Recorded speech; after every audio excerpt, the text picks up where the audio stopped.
चलिए खेल के मैदान से अब आते हैं जरा आम निवेशकों की बात करने के लिए। सेबी ने लिस्टेड कंपनीज के आईबीसी में जाने पर कंसल्टेशन पेपर जारी किया है।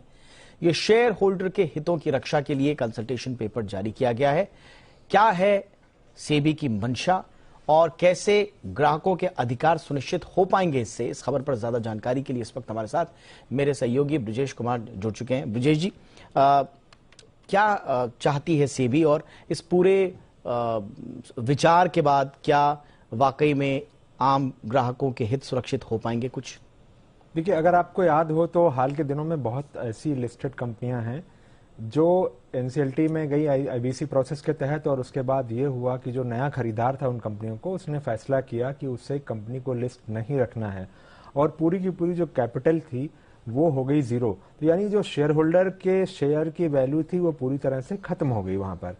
तो अगर आपको एग्जाम्पल याद हो तो जैसे डीएचएफएल का एक केस था, इसके अलावा लक्ष्मी विलास बैंक का एक केस था। तो वो एक, हालांकि लक्ष्मी विलास बैंक का केस अलग था, लेकिन ऐसे बहुत सारे मामले हैं जहां पर जो शेयर की वैल्यू है निवेशक की वो जीरो हो जाती है। तो उस सिचुएशन में जो शेयर होल्डर है उसको लगता है कि उसको तो कुछ मिला ही नहीं।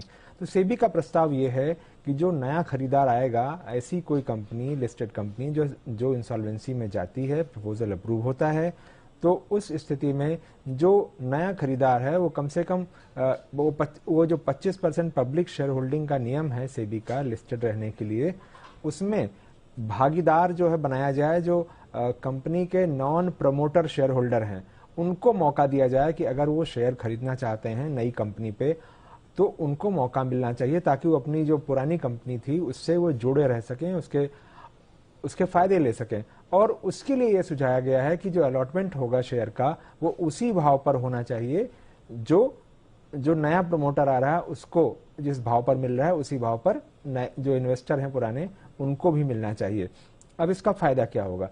इसका फायदा दो तरह जो गिनाया है सेबी ने, वो ये गिनाया है कि पहली बात तो ये कि कंपनी को लिस्टेड रहने में मदद मिलेगी, क्योंकि कम से कम 5% जो पब्लिक शेयर होल्डिंग जो लिस्टेड जो आईबीसी के बाद कंपनियां आती हैं लिस्ट होने उनके लिए, तो अगर 5% सब्सक्रिप्शन होगा तो कम से कम कंपनी लिस्टेड रहेगी, डिलिस्ट नहीं करना पड़ेगा।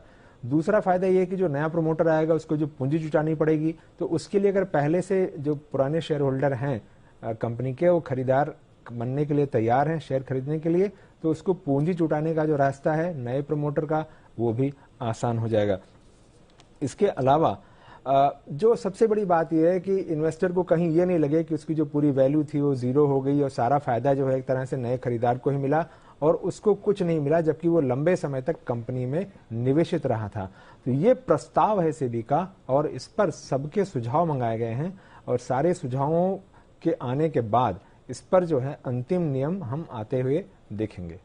बहुत बहुत शुक्रिया ब्रिजेश जी इस तमाम जानकारी के लिए। तो एक आम निवेशक आईबीसी में जाने के बाद, लिस्टेड कंपनीज के आईबीसी में जाने पर जो एक आम निवेशक को परेशानी होती है, उसका एक बहुत बड़ा सॉल्यूशन शायद इस कंसल्टेशन पेपर के आने के बाद निकल पाए, जब हम इनको ठोस रूप में परिवर्तित होते हुए देखेंगे।